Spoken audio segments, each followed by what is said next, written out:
All right, YouTube.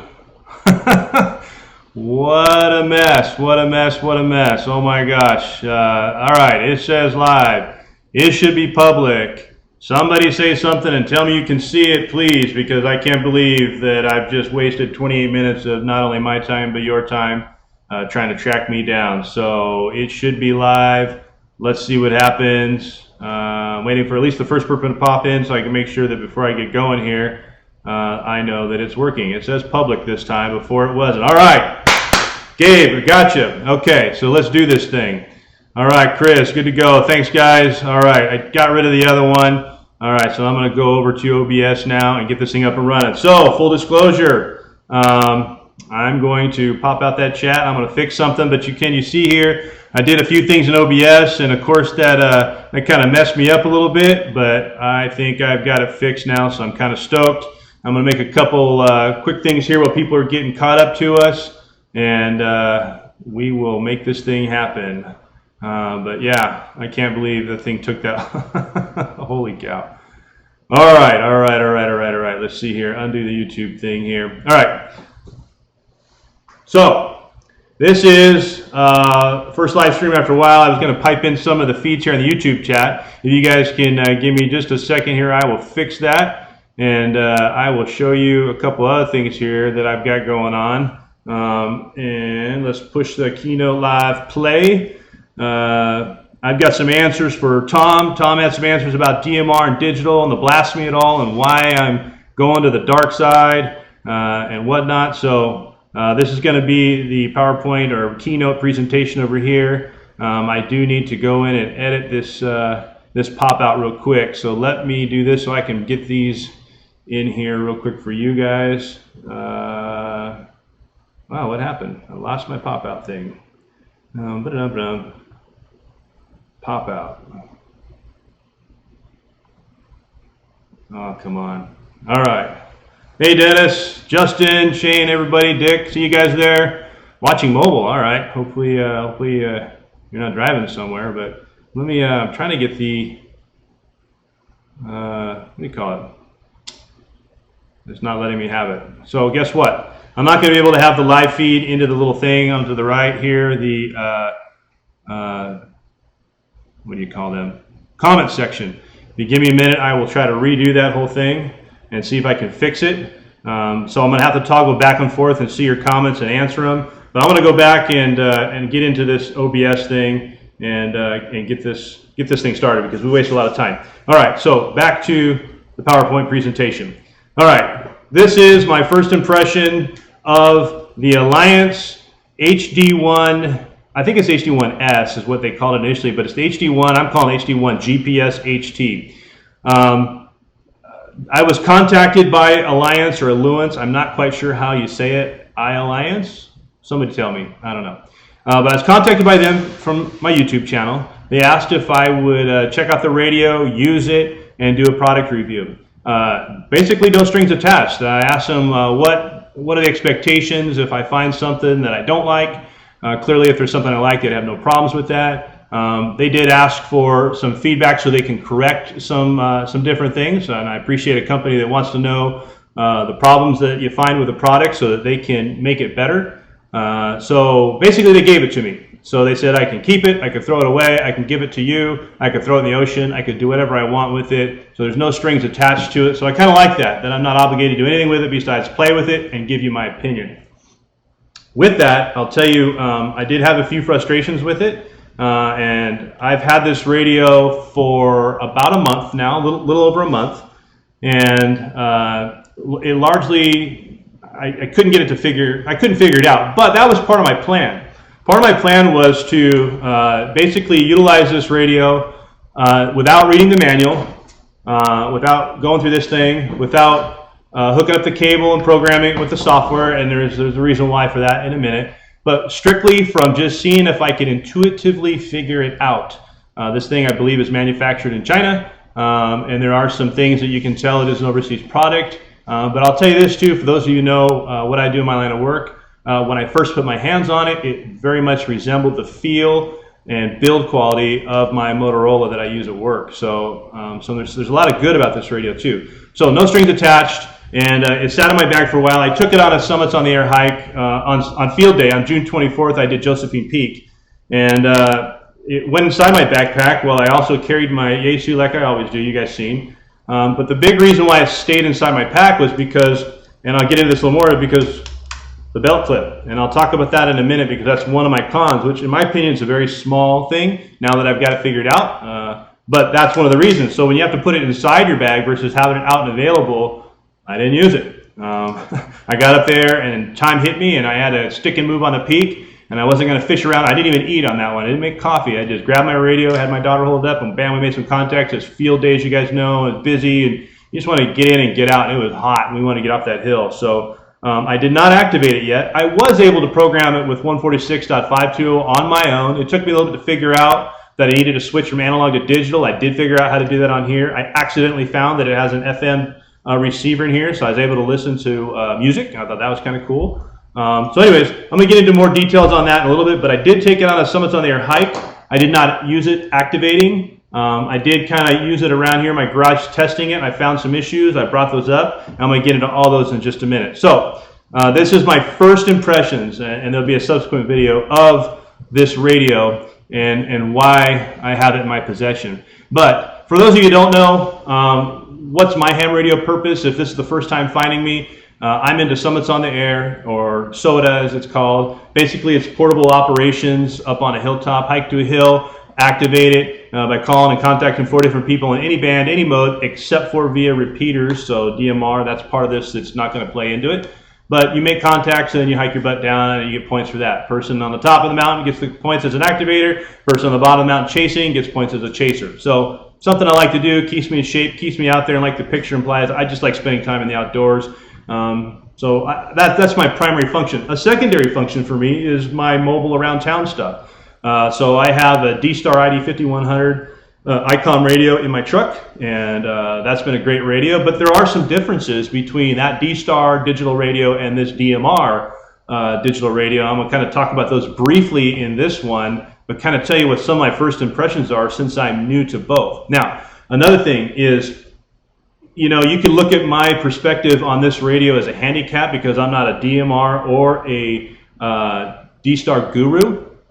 But what that means to you, especially those on Josh's page on the Ham Radio Crash Course, or anybody else just kind of getting into ham radio, it'll give you a little bit of understanding like, hey, I've been a ham for 20 years, all analog. Now I'm getting into digital a little bit, not going to kick analog to the curb by any stretch, but it's another option, and I'll explain why I think it's a good option. And I got an answer for especially Tom, since he's always busting my chaps about you know, going to the dark side with with the digital modes. So why, or what is my ham radio purpose? I've kind of told you what mine is. If you're new here, also I'd encourage you to subscribe, like the ticker's telling you there.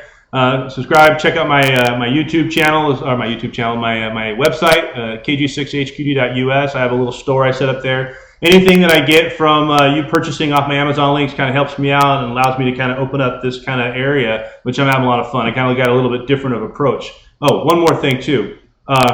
Because there's no strings attached, most of you that if you've watched me at all, even just a little bit, you know that what you see is what you get with me. I've got no reason to tell you this is the greatest thing in the world if it's not, or tell you it's a piece of junk if it's not. My goal on anything that I do is just to be honest with you and tell you, hey, I wish I knew this before I got it. So that's kind of what I hope to bring to you is this radio right here, information on it, and some contrasting views with some other radios and modes and whatnot. So anyways, that's my purpose with a ham radio. So the next thing is this is specifically for Tom or anybody else that wants to know, hey, you know, should I get into digital mode? Why am I interested in the digital modes?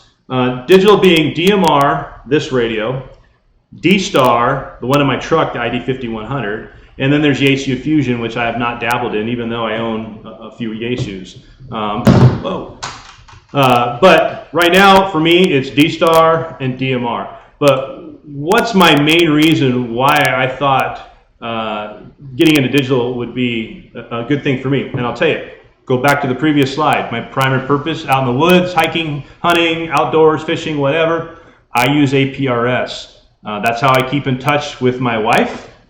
She has an app on her phone, APRS TX. I send her messages directly to her cell phone, and she sends them directly from her cell phone to my Yaesu VX8, all by putting it in here. It's a little labor intensive to text it all in there because it's, you know, alphanumeric keys, but it works. And if you go spend any time out in the woods, what you find is your cell phone does not work almost 90+% of the time, even here in Southern California, because you're above the machines and you're just in the canyons and it doesn't work. This works. So I'm able to communicate with my wife with messages. Also, she's able to look me up on a map and find me. So recently I did East Twin Peaks, one of the last videos that I just put out.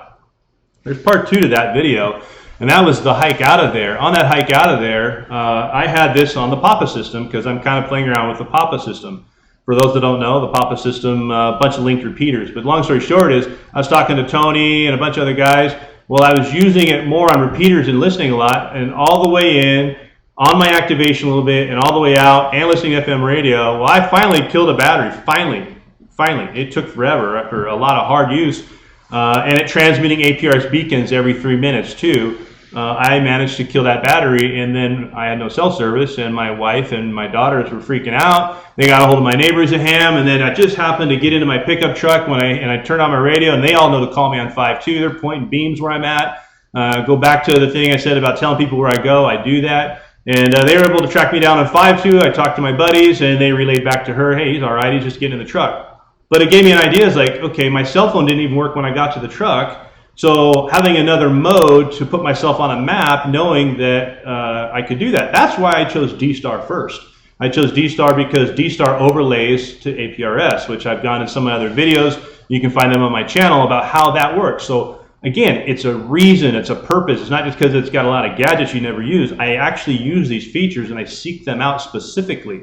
And that was what got me into DStar. And then I started seeing how I could talk to Tony. And then the other thing came in. So like an HF mobile, and I'm going to talk about that in just a second. So why am I interested in digital mode? Because it is a secondary means of communication with my family when I am out and about in the hills. If I'm out on my boat, same thing. I lose cell service when I'm offshore. I APRS it. I can hit the Catalina repeater. I can hit Santiago repeater. I can hit all the repeaters. My cell phone does not work. I can again text. Even so, out on the ocean on my boat when I'm 30, 40, or 20 some odd miles offshore, I'm able to talk to my family when the cell phones again don't work. So it's a way to keep that line of communication open. That's what digital is doing for me, is it's opening that door. And then there's another thing, and it's basically getting into one of the things I kind of found as a neat little side benefit to it.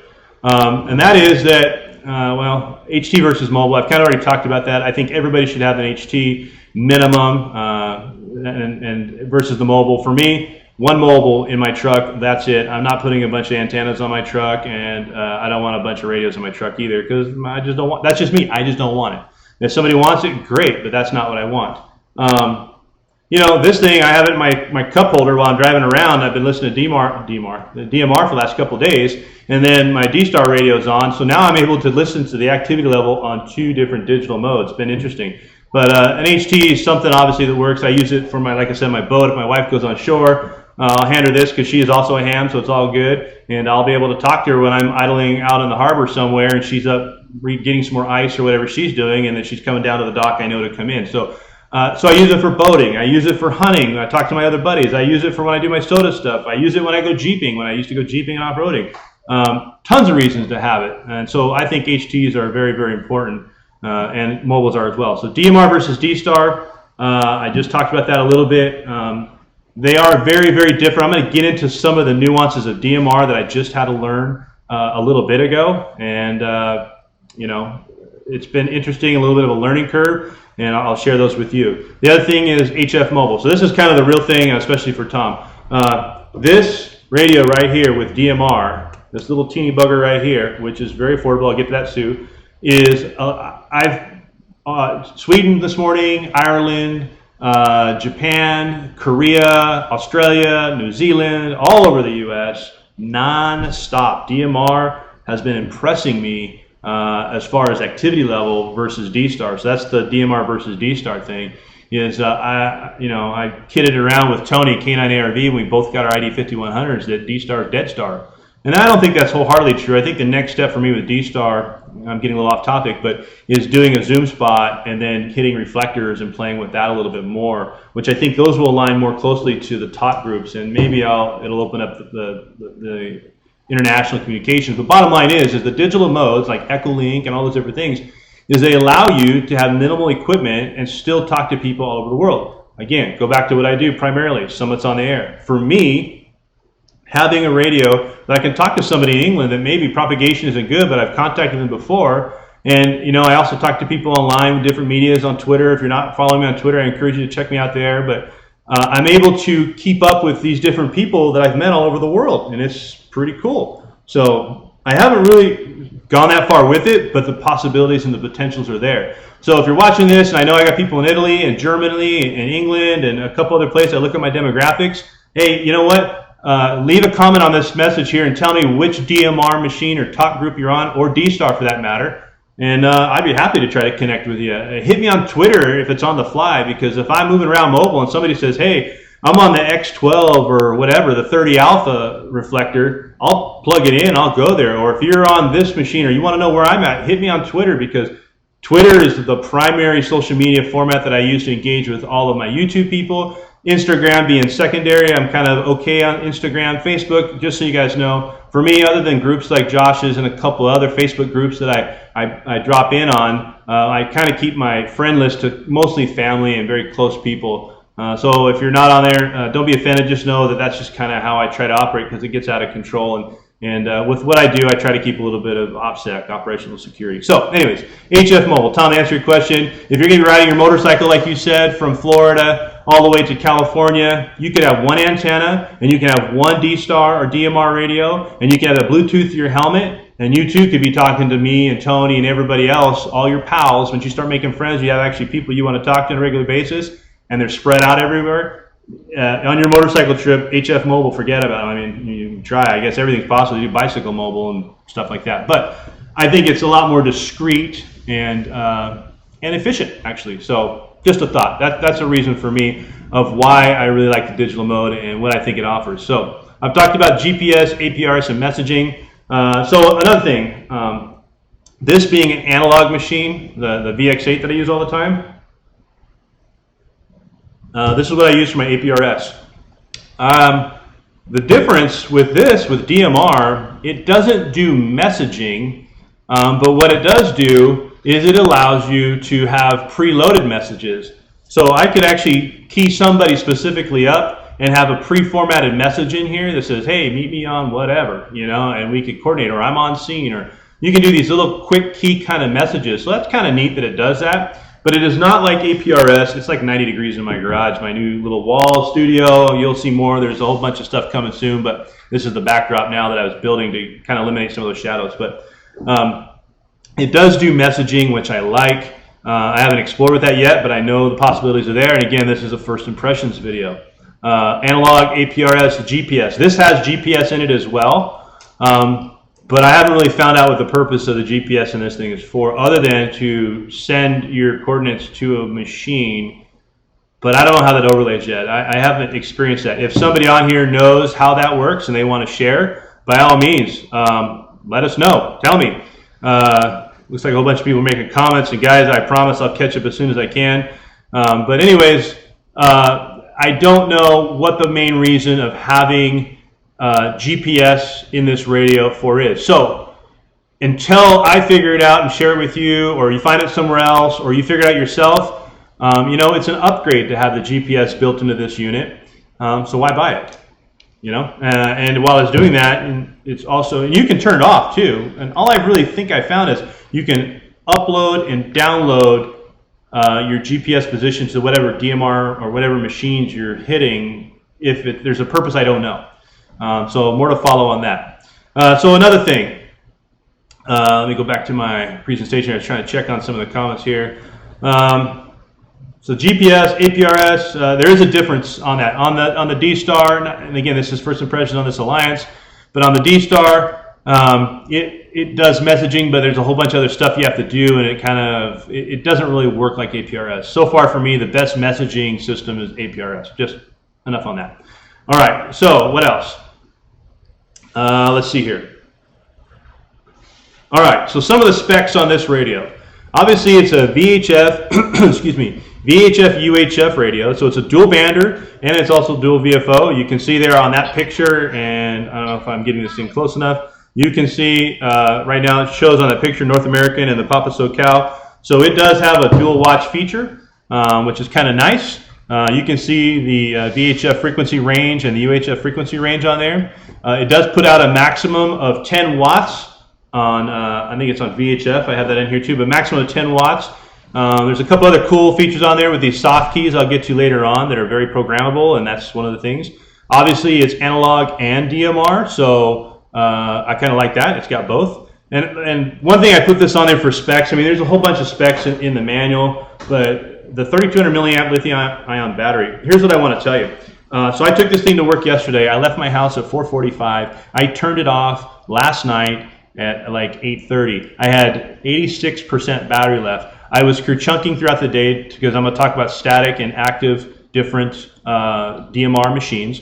I was talking on it quite a bit while I was communicating to and from work. I did a couple extra QSOs here at the house, but I gave it a pretty good test. But I mean, all day long, and it was on, what I say, 80, I think it was 86% at the end of the day.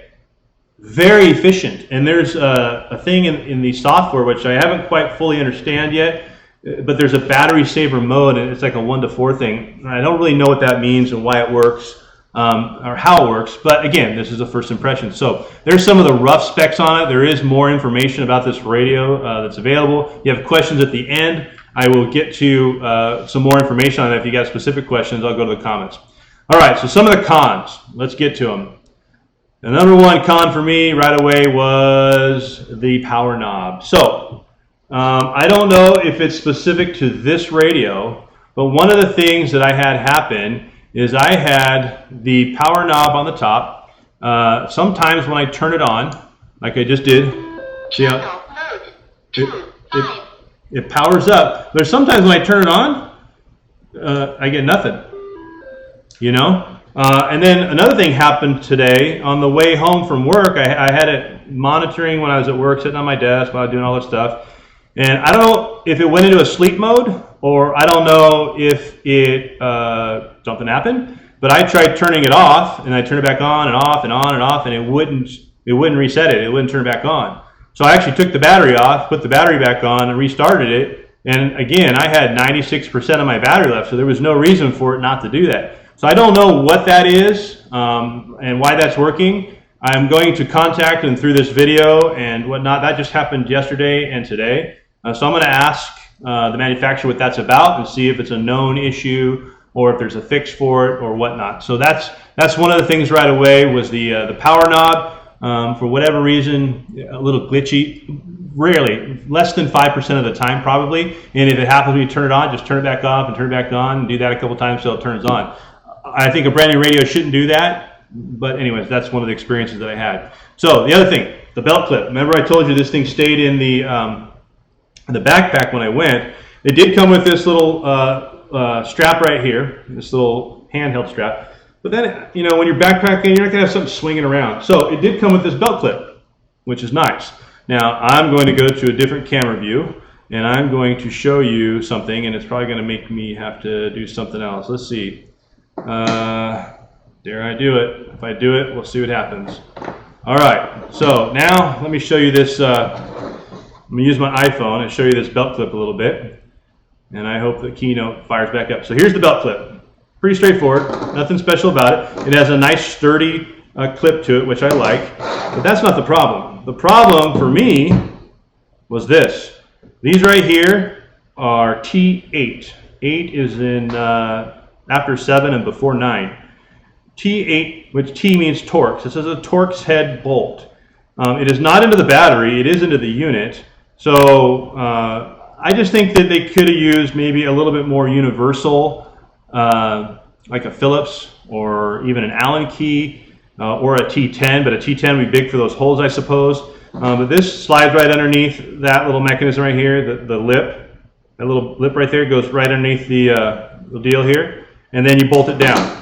And I have not been able to put that on because I don't have a T8. But my buddy Carlos, who's probably watching this or working, one or the other, he just left me a T8. Well, that was interesting. See, the radio was off and it was showing still powered on, so that just happened. So anyways, that is one of the things that I noticed that I wasn't that fond of. I'm like, what the heck is that about, you know? Because it kind of was a pain in the butt for me, and I was kind of hoping that I could just put the belt clip on, clip it in my backpack, and go. But whatever. So that was one of the things. So the T8 belt clip was a little frustrating for me. So the next thing on a con was the software. Now, I told you that I spent about a month trying to program this thing, and that was my issue with DMR to begin with. Is everybody says DMR, you know, the Motorola's, they all require software. I would say that, especially if you're a brand new ham, absolutely. This cable that they sent me is a great cable. It's very well built, as far as I can tell. This little screw piece goes on here. Let me go ahead and go back to that so you can see what that is all about here. But this cable has really impressed me because it's solid. I've taken it on and off with the radio active, so obviously it's just a USB. But this little radio right here, I'm sorry, this little thing, let me go ahead and do the transition so you can see what the heck I'm talking about. So this has a little screw thing on here, and that little lip. Let's move this out of the way. So see that lip, and you see the screw, and then you see the contacts. So turn this around, so you see the radio. So real simple, goes right up underneath that little lip right there, and it screws right up. I've taken it on and off while the radio is connected to the software, on and off, while connected to the software, and no issues. It connected and reconnected right away without a problem, picked up where I left off. Even without, a couple times I remembered I turned the radio on and off when I was doing that, you know, turn it off, disconnect, turn it on, that kind of thing. A couple times I didn't, because you know what the heck, right? So I didn't, and I had zero issues with it reconnecting and disconnecting. I thought that was great. Of course, all the software is free online on the Retevis site, and I'll go ahead and bring that up right now so you can see the Retevis site. And what happened? They took my page away that I was looking at here. They can't do that. Let's see if I can fix the page real quick. They're not going to let me. All right, so, that's funny. Long story short is the Retevis website really kind of made a big difference for me. Let's see if I can refresh this and get it going again here. All right, I'm refreshing the page, and you're going to actually see the price on this, and this is why I wanted to bring up this site. So, on the Retevis site, which is right here, you can see that, there we go. Okay, you can see what the price is. So this radio, as it stands, $214, which, if you ask me, for an HT that does digital and whatnot, it's built very well. It's also IP67 rated, which I thought was pretty phenomenal. Impressed, very impressed. You can see the other options on there, and you can build yours out the way you want it. And then, so that's it. Retevis, and if you just put in Ailunce HD1, like it says right there, you're going to pull this up right away. The Retevis, RETEVIS, if it's on that webpage somewhere. That'll kind of point you to what you're looking for, and then you're going to know that you're on the right page, and you can see where it's at. Now, you may be able to find this thing somewhere else, and if you can, great. But anyways, that's the Retevis information and how much this thing costs. So I have to restart Keynote because I bounced off that page. That's all right. It'll only take me a second here. So the best part about it is the software and the drivers are free, which are good. The downside is I am a Mac guy. And when you're a Mac guy, the downside is it's just a lot like the RT Systems, I think it is. They don't have anything for Mac just yet. So that was kind of the downside, and it kind of threw me for a loop, and there's nothing I can do. That was a big reason that stalled me from actually getting this radio online and programmed, was I don't have PCs. But I remember that my daughters both have a couple of old low-end PC laptops. I thought, you know what? I stripped it down, I downloaded the software, I used the cable, and it worked like a charm. So you have to have a PC. You cannot use a Mac unless they come up with something later on, or there's something I'm not aware of, but it required that to get it going. So that was one of the things that I wasn't that fond of, was that, it's not that intuitive of a radio.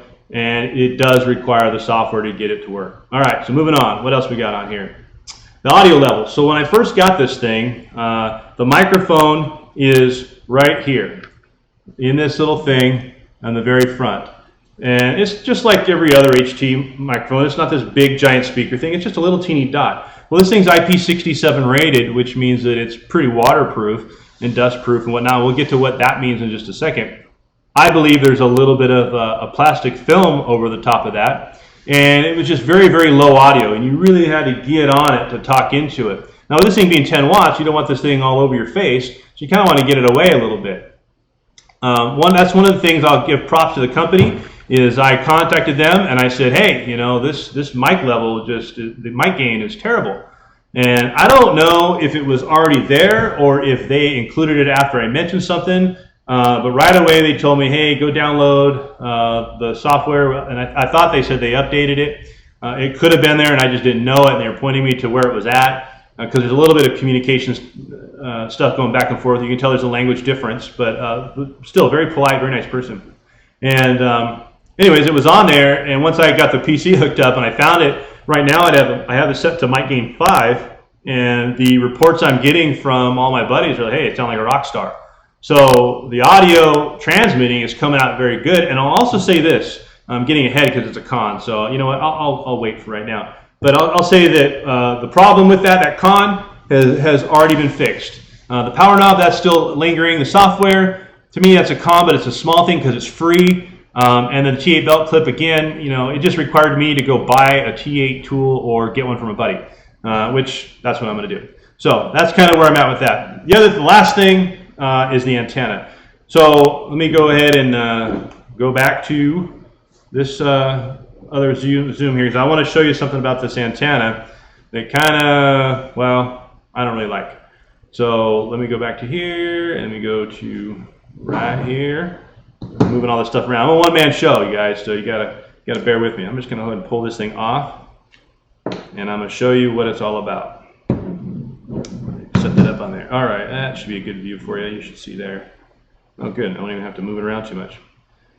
All right, so there's your antenna. Now, what do you notice? This is not your typical SMA antenna. Instead, it is inverted. Instead of male-female, it's female-male or whatever. This is the antenna out of my VX8. Now let me just show you this. Let me move this back a little bit more. Let me go like that. Let me go like this. So here you go. So that's the antenna for the Ailunce. Opposite for the ASU. So maybe ASU's backwards. I don't know. So that antenna kind of created a little bit of an issue for me, because I'm more of a fan of antennas that are universal. I put a BNC connector adapter on my Yaesu, then I was able to just go back and forth. By the way, this is my very first Yaesu, the FT530. I still have it. First ham radio, first HT, a killer little radio for its time. But again, same antenna. I like the antennas I can just change out. You know, notoriously rubber ducks are not supposed to be that good. So I wanted to try to change it out and see if I could use on that Summit, I wanted to try to use my, roll-up J-pole. And that wasn't going to work. But I'll say this. This little antenna, again, reminds me of my work radio, almost identical to my work radio. And it seems to work very well around town. I have had no issues getting in and out of the machines.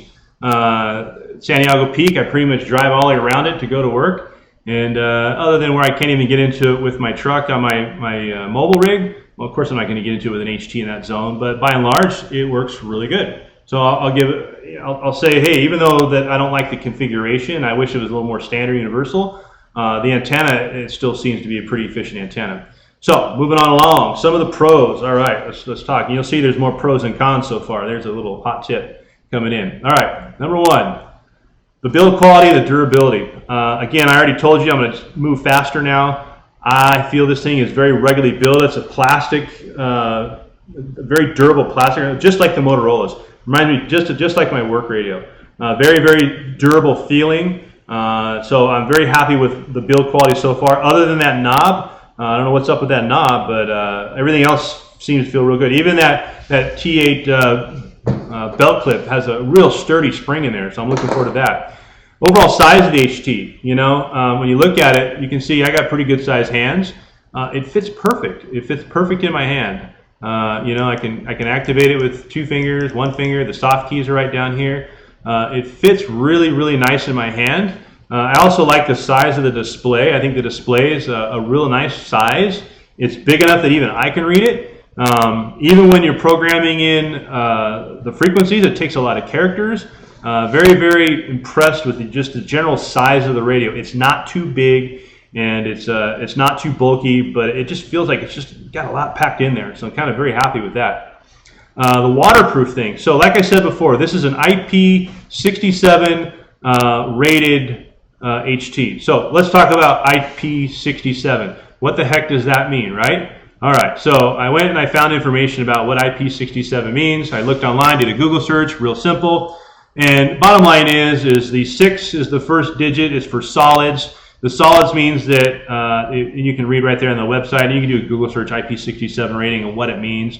But basically what it said is that dust didn't get into it after like 8 hours or something. It's right there on the website. I can't see it because it's tiny, of course. Let me open up the, maybe I can just open this up. Let's see here. No, this one. There we go. So, the protection code 6, protection from, where do we go? The 6, protection from water, projected and powerful jets with a nodule of 12.5 diameter opening in any direction. That would be a 6, but this is a 7 for the moisture protection. So basically this thing is protected from immersion in water with a depth of up to 1 meter or 3.3 feet for up to 30 minutes. Guess what? I am fully planning on testing that. I'm gonna put it through its paces. I'm gonna see if it actually can be in the water for 30 minutes at 1 foot before I take this thing out of my possession and before I finish my second review. So that's one of the things. Why? Because when I'm out hiking, it rains on me. This thing, waterproof submersible as well, and it's been rained on. I take it on my boat in the ocean. It's been splashed with salt water. I stick it into the sink and I rinse it, get all the salt and crap out of it, you know. All the rubber keys are very nice and sealed on my VX8. I speak very highly of this. This is my best all-time HT. I love this thing. So, this, you know, I'm kind of comparing this radio to it because I think the quality of this VX8 is so high. But that thing, you know, the keypads feel good. It's nice and soft. So I plan on testing that and seeing how that works and going from there. So IP67 rated, and we're going to see how that goes. And once again, we got to restart the. This is always fun. We got to restart the keynote because I switched off of a thing. That's the downside with this. When you switch from browsers, all of a sudden you have to fire it back up with Keynote. But you know what? Hey, I'm able to actually play Keynote versus scrolling it up and down, which I hear that's what oftentimes has to be done.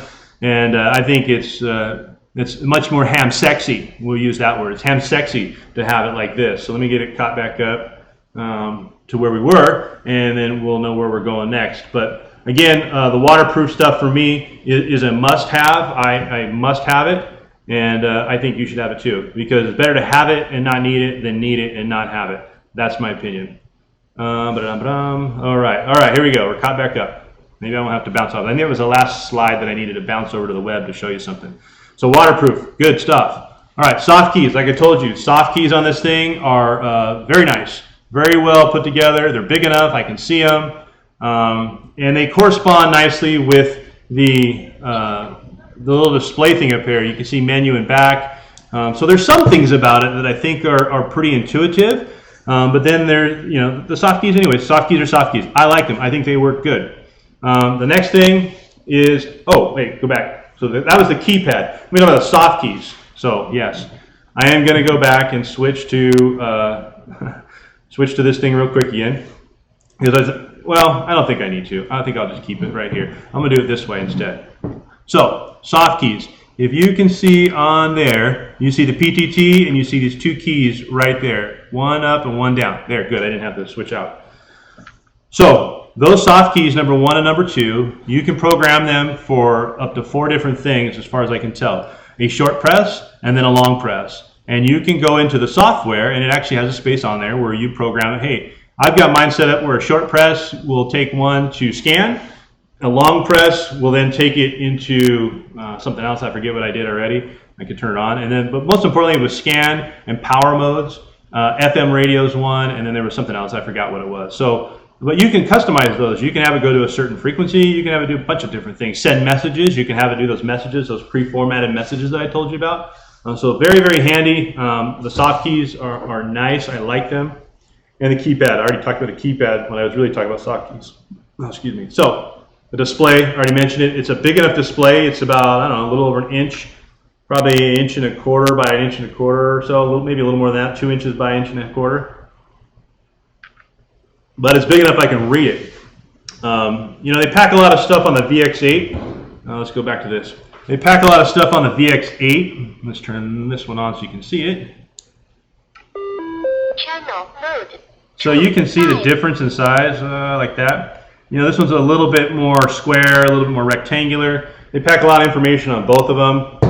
When you're putting that much information on there, you know, you need a little bit bigger of a display. And it also increases font size too, which is a very nice thing. So the display is very nice, and it's color. So that's kind of nice too. I didn't even mention that. It's color though. Again, it's 90 degrees in my garage. I got it all shut down to keep the noise out as much as I can, but I do have a fan down below blowing on me, so there is a little bit of a hum, but gotta have it. All right, next Pro. Let's see.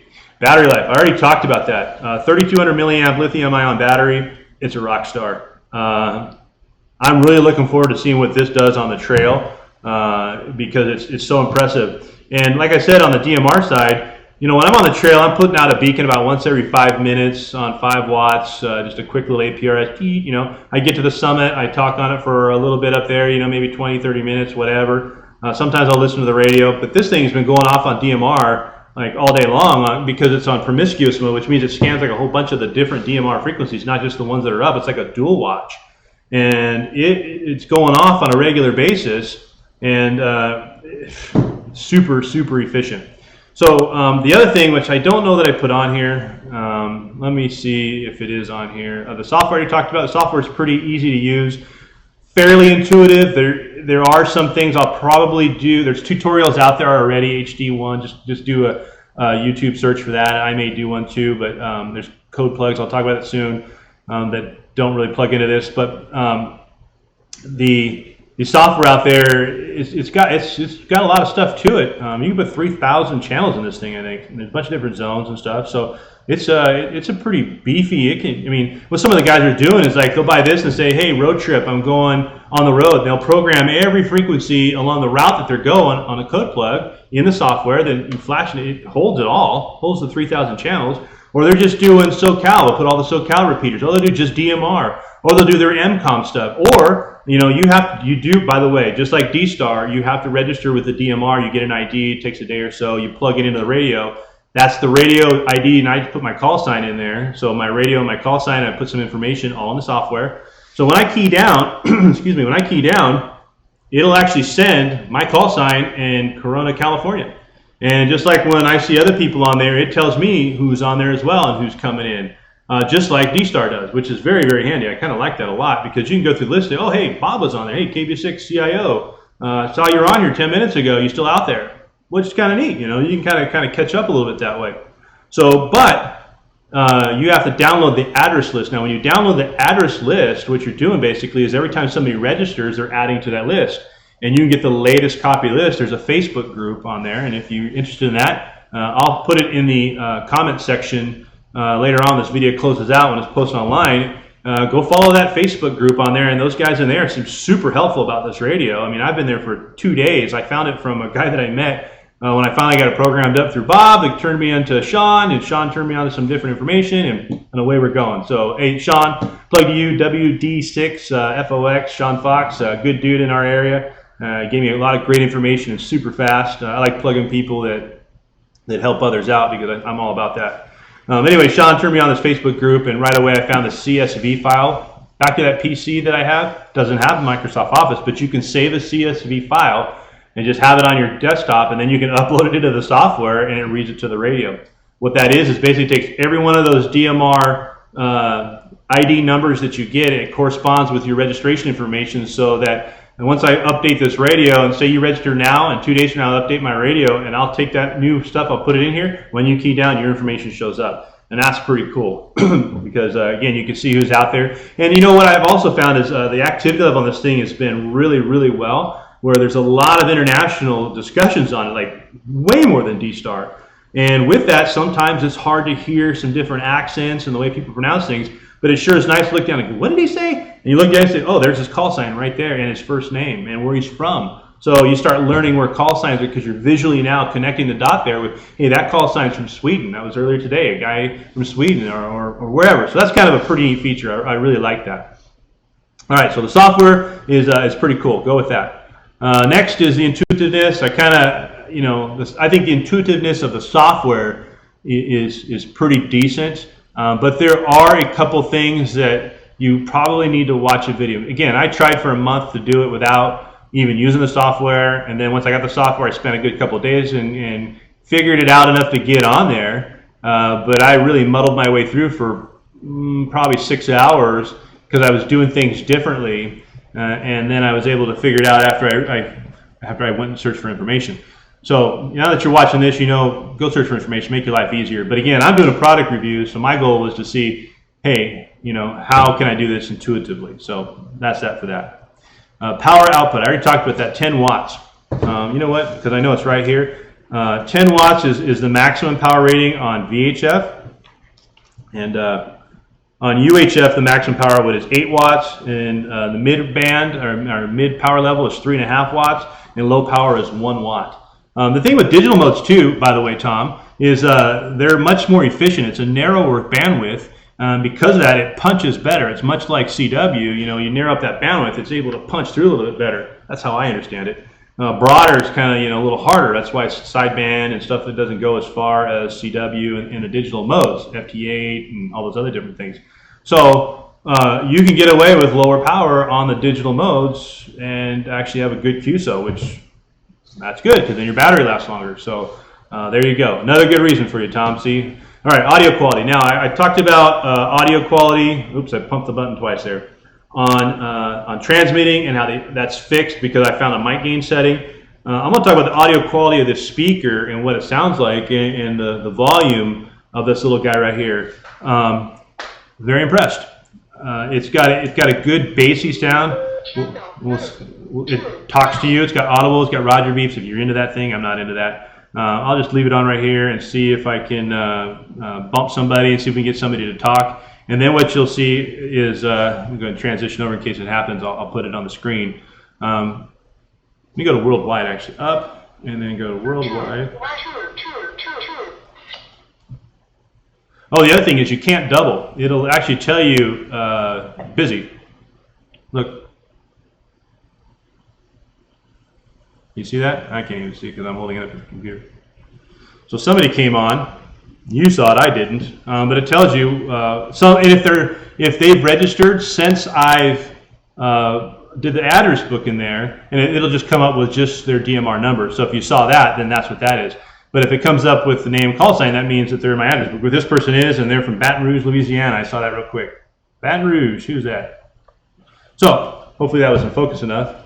And I'm waiting for something to audibly come on so you can also hear the audio quality. But here's what I'm going to say is the audio quality on this thing, in my opinion, it's got a nice, deep, bassy sound to it. Definitely plenty of volume, but it doesn't distort that much. So I give it a high marks on the audio quality. The other good thing, I'm going to leave it on in case it goes off, and then there you go, you'll be able to hear the audio quality yourself. The multi-mode, I think it's a pro that it's not just a DMR radio or not just an analog radio, it's a DMR analog radio. So again, you have options. I like options. So I think that's a plus, and I think it's worth having on there. All right, so multi-modes, what else we got? All right, ease of programming. Well, the software, like I said before, is free. You can't beat free, right? The other thing, PC only, keep that in mind. I know there's all the people who don't like Mac. I already talked about the cable connectivity, so I'm going to blow past that. I already talked about the free CSV file address book, so you can upload that thing right away. DMR impressions. All right, let me talk about this real quick, and then we're kind of winding down this. I'm going to go to the comment section, and we're going to have a good time. Code plugs. So code plugs are basically somebody writes, like if I put all my programs into the software like I did, I would export that to a file, and I would say that's my code plug. Here, have all my frequencies, load it right into your radio. That's a code plug, basically. It has all of your other items that would be in a code plug, such as your talking groups, which are kind of like channels, your color codes, which color codes and numbers it doesn't really matter. They call them color codes, but what you need to think of it is it's equated to a PL tone. On the Papa system, they have them like in blue or green or orange. They have all these different colors, but what I found is they're all on color code 1 on that particular machine that I'm using. At least that's what I read so far on it. So color codes are basically your tones or your PLs. Your talk groups are in essence your channels. So I could be on color code 4 and I could be on talk group 91, or I could be on color code 1 and talk group 91. See what I'm saying? So it could be 2 different conversations going on that, on those different things. And then there's 2 different time slots. So now this is where it's kind of confusing, and this is not about DMR. This is basically some of the things I've had to kind of muddle my way through for a little while. But I had to figure out what time slots were. There's only 2, 1 and 2. And it kind of breaks it down pretty easy. And the color codes, like I told you, talk groups, and code plugs don't apply to me because on the Papa system is the only website that I went to. That's the digital stuff and a big machine system in our area that I use. And they didn't have any of these radios, unfortunately, the code plug. Maybe there was something that would convert it. I don't know. We had a conversation about that, but it didn't matter. It didn't take me long. I wanted to learn anyway how to program it and use it, so I just plugged in what I wanted to plug in, plus some of my analog stuff, and I was done. Even plugged in all my FM frequency preferred list. I mean, that's pretty sweet. You can program in your pre-messages. You program in a lot of stuff. Activity levels. Let me just say this. There's water, not Jameson this time. DStar still is DStar right now, based upon the activity level I'm seeing on this thing right here. Oops, I'm going to turn it off here. It's going off all day long on my commute back and forth throughout the night.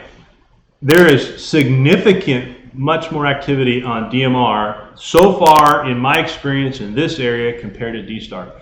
Again, caveat is that I'm not using a zoom spot and spending time on reflectors. I hit a reflector for a little while, but I'm going through somebody's machine, so I don't want to tie up their machine on a reflector too long, even if there's no activity, just because, I don't know, I feel like I'm using somebody's cell phone.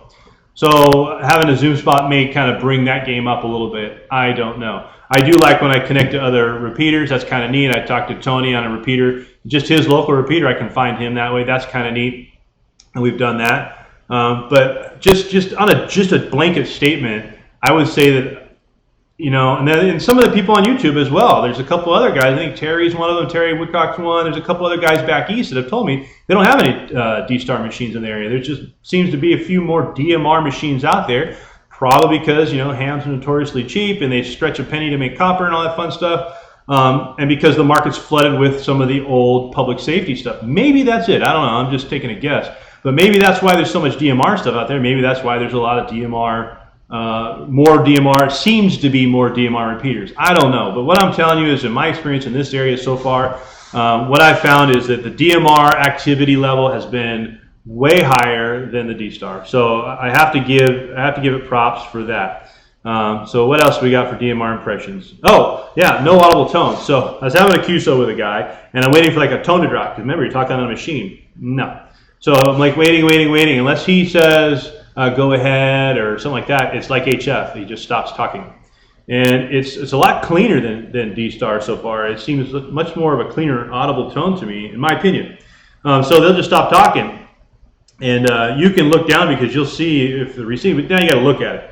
So you kind of got to feel that natural flow. And what it does, it's like DStar for me, and I'm used to being on a fast moving machine. People are quick keying, doubling, and we're duplexing and doing all kinds of stuff, and that's kind of where I've grown up on ham radio, to be honest with you, on the VHF side of things and UHF side of things.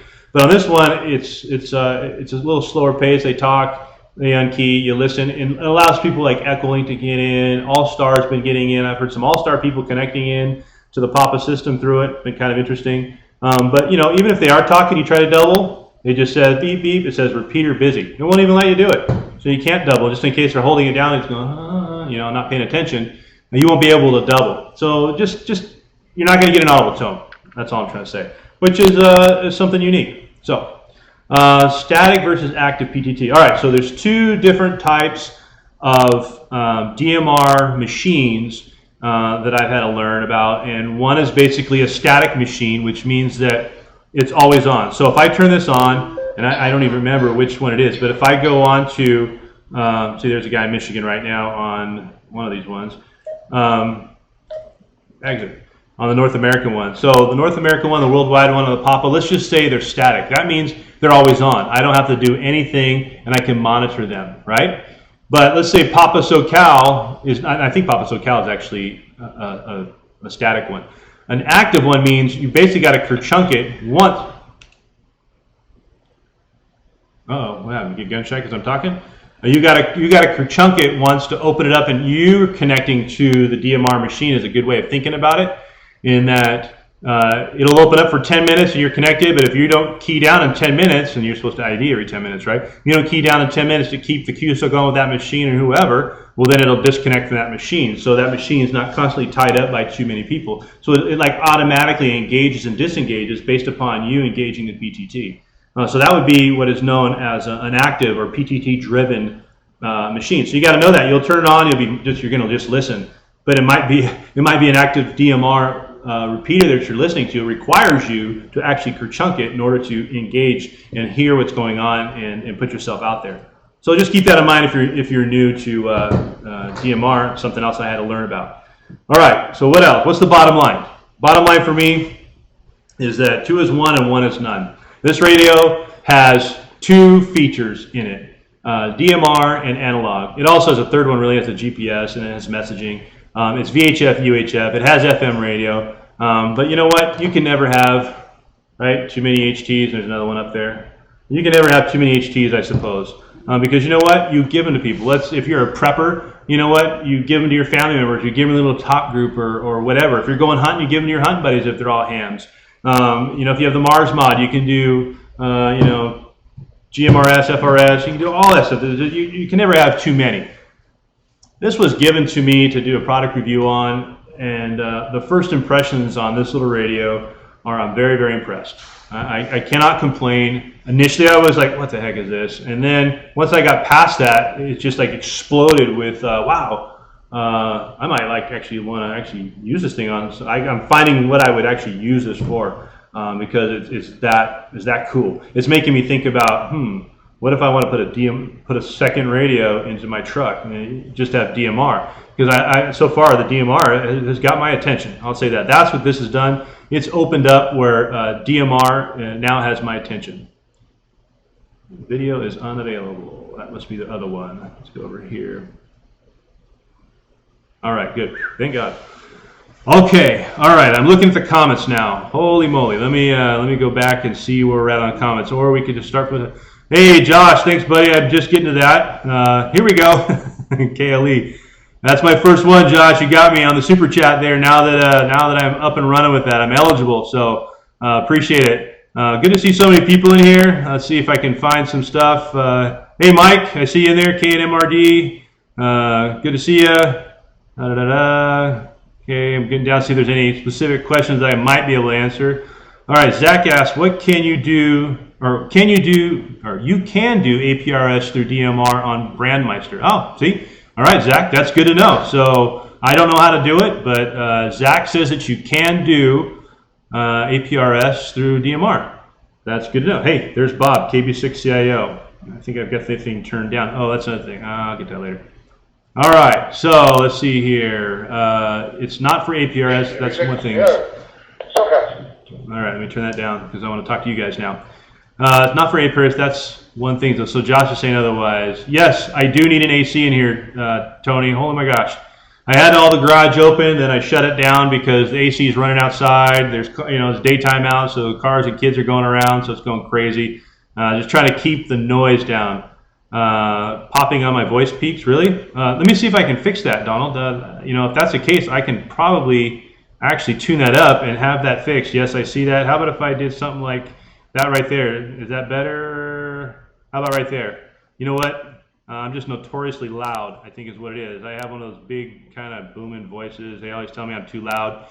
But I looked down at the meter, and you're right. I was hitting that red zone. But audio is one thing that I'm really working on. I actually even went and grabbed a little one of my kind of like a lapel mic thing. I didn't like how it was sounding because it was delayed. So a different microphone is probably in the future. Hopefully this is a little bit better. If I fix that, you guys let me know. I would like to know if I fixed that. Let's see here. Zach can tell me how to use that GPS. Must be something there. Analog APRS, I'm big fan of it. I'll never give up analog APRS unless there's something else that comes around. All right, coming on down. Any live outings lately? My dad's been keeping me busy. Okay, I saw the people. Hey, if it's free, it's for me. That's right, Tony. All right, so Aaron picked up an Anytone D86, my first DMR rig. This thing rocks. Anytone is actually one of the radios that the Papa Systems has for a bunch of code plugs for. So it's definitely one of the ones that's one of the popular radios out there. I don't know what the price point is on that. If you've got a price point, I'd be curious of what it is, and also if it's in the same ballpark as this as far as VHF, UHF as well. I'd be interested in that. Let's see here. Yep, that KX2 and 5100, that's for sure. Let me get on down. All right, Mr. Laser Dave, how can I get in contact with you? I have an idea you might be interested regarding PacificCon. Dave, Twitter, PM, email, my email, kg6hqd@gmail.com. My website, lots of ways. Any way you want. That'd be cool. I'd be interested in PacificCon. When, where, and what you're thinking. Let me know. There are ways to program DMR radios on Mac. Pain in the butt, though. Yeah, probably. The problem with that is and maybe that's true, Zach, on programming DMR radios on Mac. I think what it is just, I went with this radio to figure out their software and see what their package deal was, and they didn't offer it for Mac, and that was the drawback that I was having.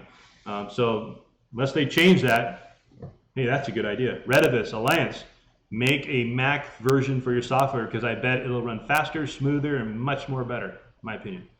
All right, that's one for all the Macs. Baofeng antenna. It's not a Baofeng.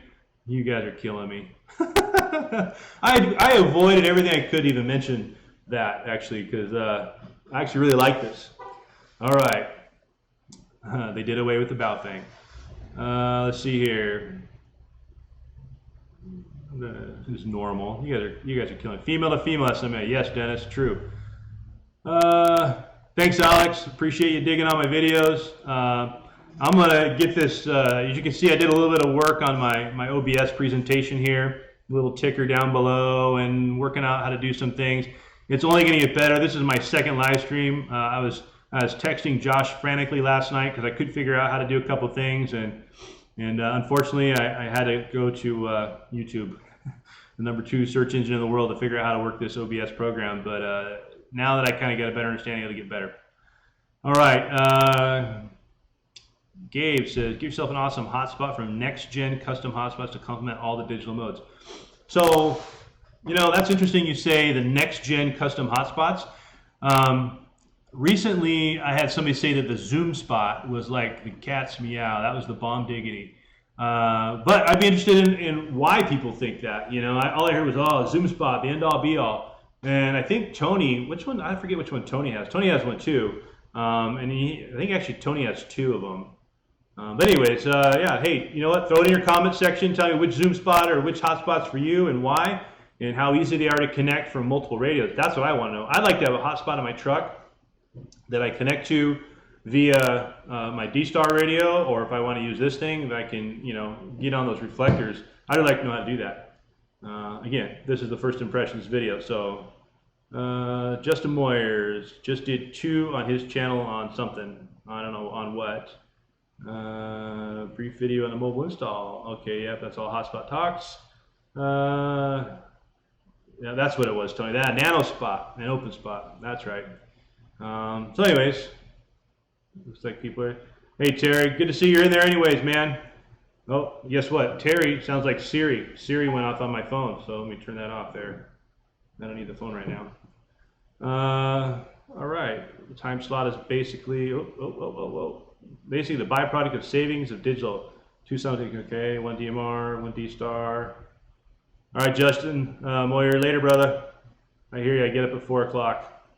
So, what else we got here? All right. Probably the mic on my webcam. All right. Oh, 169 for them. Okay, so I'm caught up to all the comments now. All right, good. Okay, so does it have GPS in it, Aaron? If it has GPS, I wonder if it, and it's 169. That's a pretty good deal. And dual band, VHF, UHF. Good to know on that. The mic on my webcam. Well, I just turned that down. So tell me if the audio has gotten better on the webcam. I would like to know that. If the audio has gotten better. Based hotspots. All right, I need to run one experiment right here with you guys while you're waiting, if I can figure it out and you guys get the patience for me to do it. Basically what I need to do is I need to see if I can plug the chat in, the pop-out chat is what I want to do. So this one, I'm going to close that, and I'm closing a bunch of browsers, and all kinds of wazoo things are happening here. And let's do this. I appreciate you being patient, guys. What I'm trying to do now, taking back messages. Oh, GPS and dual band. Oh, wow, that's interesting. All right, popped out chat. I popped out my chat. Okay, what is the deal?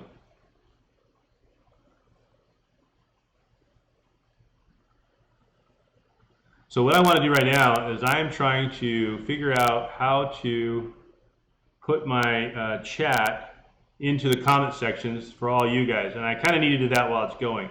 So any other questions you guys have, I would love to see them. Let me have them. What else we got here? What else can we do? Let's hang out and ask questions now. GPS and dual band. And again, thanks for hanging in there, everybody. I need to figure out how. Okay, somebody tell me. I popped out my chat, and now I'm trying to find the address, the web address, so that I can drop it into the other thing there. Help me out. Anybody know? If you pop out chat, how does that work? Uh-oh. Maybe I gotta do it again. Let's see here. I got the pop out chat going. What's the winning lotto numbers? 1, 2, 3, 4, 5, 6. All right. Do you see any application for SOTA with the DMR radio? Yes, as long as you're using it on simplex. The only thing with SOTA is that you cannot use it on a repeater. So you could not use it via DMR or any of the analog repeaters. So that's the only thing with the SOTA thing. I would have to get a conversion antenna in order to use the roll-up J-pole. But when you're on top of a hill, I bet this would work just fine. On a side note, yeah, the sweat for sure, man. It is warming. What's that temperature thing say up there, Ashley? How hot is it in here? 88. 88, yeah, it feels like 188. But this thing right here, you guys seen in my videos where I keep the GPS transceiver or the GPS antenna on here, and I found that is impacting my ability to transmit. So I've taken that off, and I've been doing much better. So now what I do is I just put on my hand mic when I'm hiking, and then I take it off when I get there, and then I just run it like this so that the GPS antenna is not affecting it. So, all right, Josh, see you later, brother. Copy the URL. Yeah, but I'm trying. It won't let me. That's the problem. Live dashboard. All right. It says pop out, but it's not opening up the URL. Is what I'm trying to do.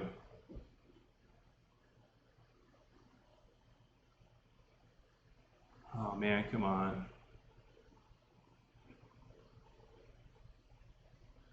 All right, I'm going to spend a couple minutes doing this so I can get it figured out. Because I need to get this thing dropped in there.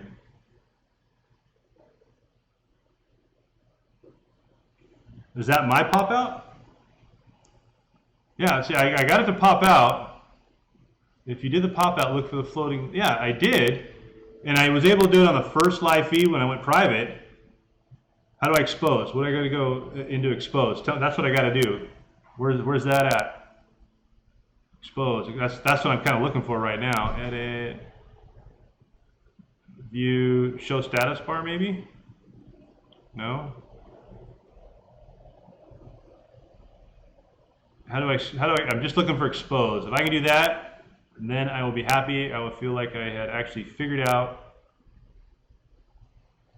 Oh. Bring all the front. Window. Bring all the front. No. Well, I found it in the window.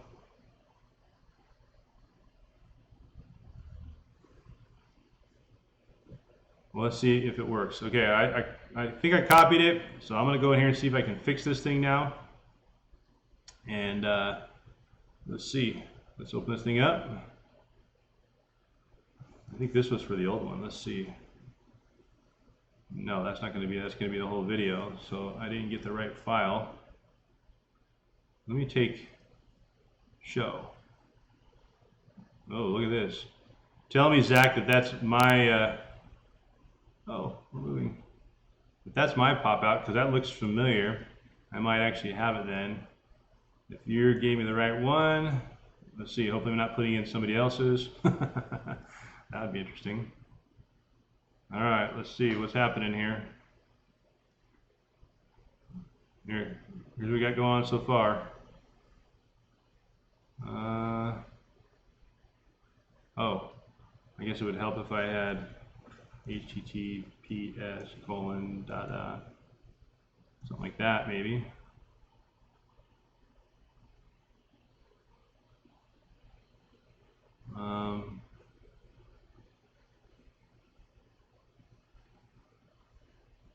Okay, hold on.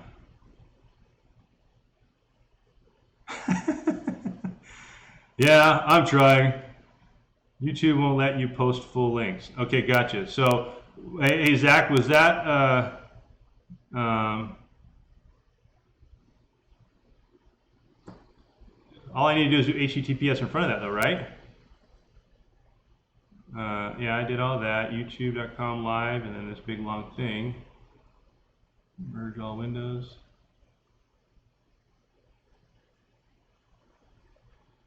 Okay, now I lost. Oh, restore chat. Okay, so